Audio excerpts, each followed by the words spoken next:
Hi there. In this video I want to talk about the quality of thoughts. Are you aware of your thoughts? What are you thinking and what are you feeling? Is it rather positive or is it rather negative? And can you change negative thoughts into positive thoughts? Stick around for some answers.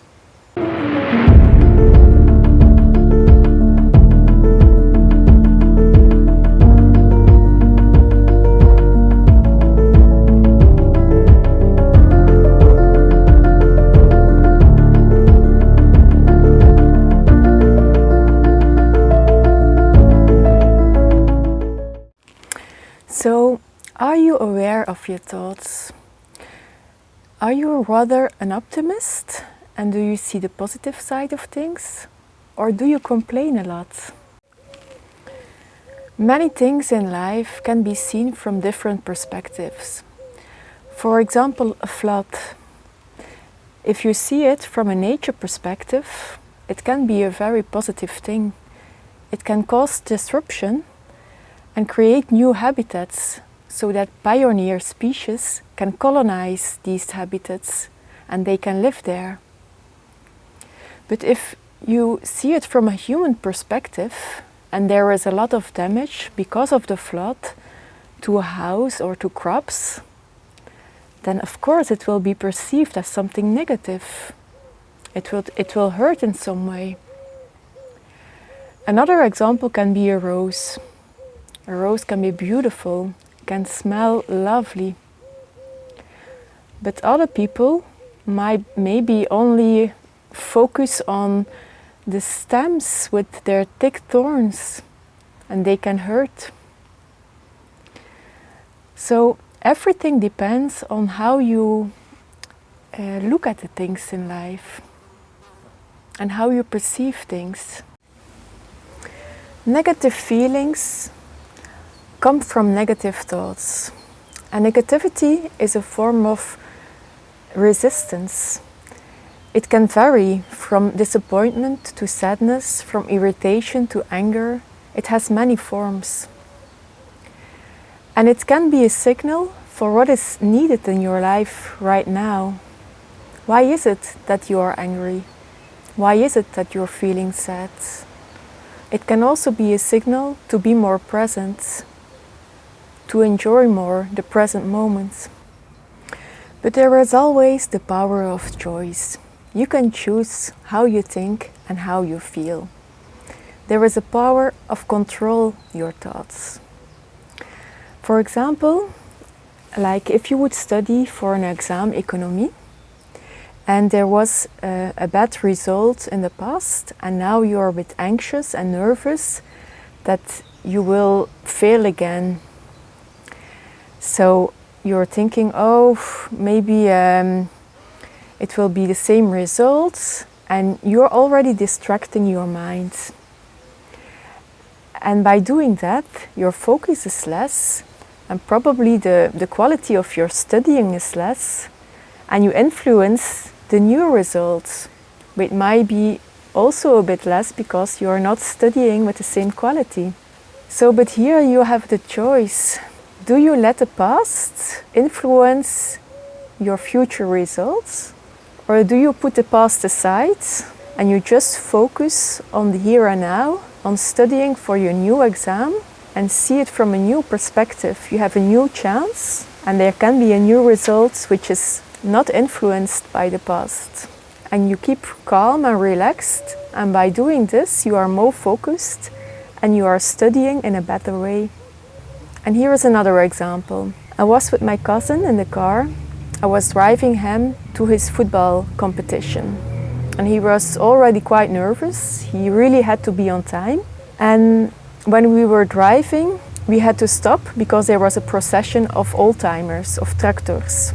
And he was really irritated, already picturing the consequences of his delay. And he was really angry at the car. Oh, why does it happen now? But here you also have the choice.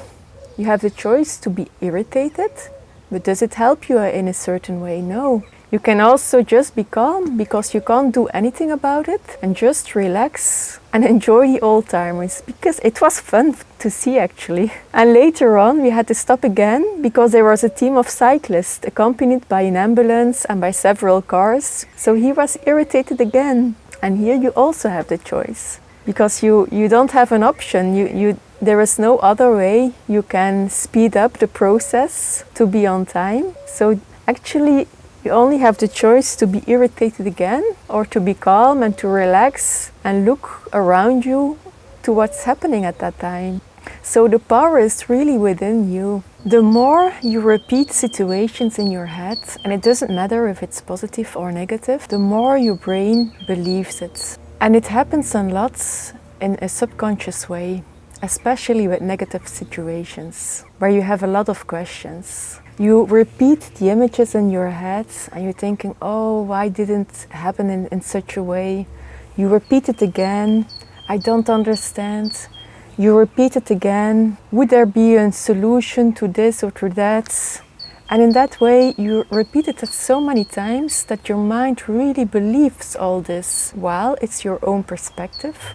And maybe not the truth, but you can do it also intentionally. They call it affirmations. You can repeat sentences, and the more you repeat them and the more you believe them and feel them, the more your mind will believe them. For example, if you feel unworthy, you can say, I am loved, I am powerful, I am happy, I feel good. And now I'm saying at a normal tone. But if you also try to feel these sentences with your heart in a really intense way, you make it more powerful. Your mind believes it even more. And the more intense your feelings are, the more stronger you make these affirmations. Another example can be like you have anxiety for a dance performance. You can say, I'm a really good dancer. I love performing. I love looking at the audience. I'm confident. I'm strong. I'm a confident dancer. You see?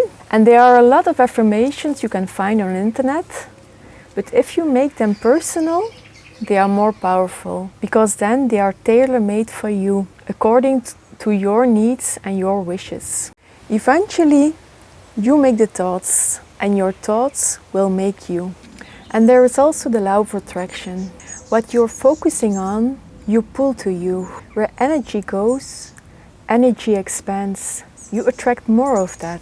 Assume you feel sad because a colleague didn't treat you well, and now in new conversations, you're only focusing on negative things that they are saying. And by doing that, you're feeling even more depressed about the situation, while it's not necessary. If you would focus on the positive things, it would lift you up. But by focusing always on the negative things, you will attract more negative situations with your colleagues. So it's really important to keep our focus on positive things in life if we want to have a happy, joyful life and attract a lot of nice things. And it's also important to grab the right moments, to grab the negative emotion, to grab the negative thoughts before they even are placed in a proper way. And I mean that if you catch these thoughts in an early stage, it's easier to transform them in a positive thought or a positive feeling. And you become more powerful in that way. You have more control over your thoughts and over your emotions. So that were my thoughts for today. I hope I stated well that it's important to have a powerful, positive view on things,